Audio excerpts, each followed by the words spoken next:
lines, soft applause at public events. "Can I throw it?"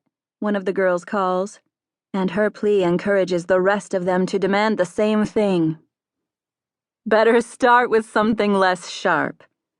I smile and bend to scoop snow into a loose ball that I let slide from my fingers. And less deadly. The girl who first asked to throw my chakram understands before the rest of them. She drops to her knees, mashes snow into a ball, and hurls it at a boy behind her. "Got you!" she squeals and takes off, tearing over the field in search of a hiding place. The rest of them lash into a frenzy, packing snow into projectiles and launching them at one another as they sprint over the fields beyond. "You're dead! I hit you!" one little boy cries. My smile slips. We don't have to fight anymore. They'll never have to throw more than snowballs, I tell myself. Isn't this a little morbid? I whirl, fingers spasming around the chakram. But I don't even get the blade up before I see who's entering the little clearing created by the foothills of the Clarens on one side and rippling fields of snow on the other. Theron tips his head, some of his hair falling out from behind his ears to swing in a brown-blonde curtain. A question hangs in his gaze, the lines around his eyes holding concern. Morbid? I manage half a smile. Or cathartic? Most cathartic things are morbid, he amends.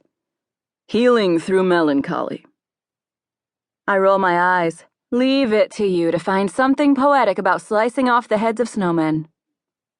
He laughs, and the air grows a little cooler, a delightful chill that fizzles against my heart.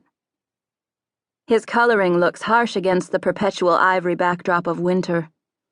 The lean muscles of his body are hugged by Cordell's hunter green and gold uniform, the material thicker to account for winter's chill, and the fact that his Cordellan blood doesn't protect him from my kingdom's climate. Theron nods back the way he came, toward the city of Gauss. If the Clarens were a sea, Gauss would be winter's largest port, the biggest city with access to the most mines. It's a place I've spent far too much time these past 3 months. We're ready to open the Podehl mine, he says, shifting in what could be a shiver of cold, but could also be a shiver of anticipation. We just opened a mine yesterday. And 2 last week, I counter. I hate how my voice twists. Theron shouldn't be the recipient of my anger. His jaw tightens. I know. Your father's coming to January for the ceremony at the end of the week, isn't he? He reads my meaning. The Autumnian royals will be here as well. You shouldn't confront my father with them present. Cordell is as involved with autumn as they are with winter. Their king probably wants to force Noam out as much as I do. Theron winces, and I realize too late how callous my words were. Noam is still Theron's father and his king, and no matter how tight my chest gets whenever Noam issues a new order, we need Cordell. Without Noam's aid, we would have no army.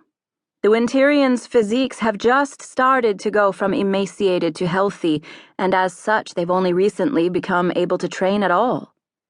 Without Cordell, we would have no supplies, since winter has no trade reestablished, and what crops we can grow in our frozen kingdom, thanks to my magic, are still freshly seeded and won't yield for months yet, even with the extra boost from winter's conduit.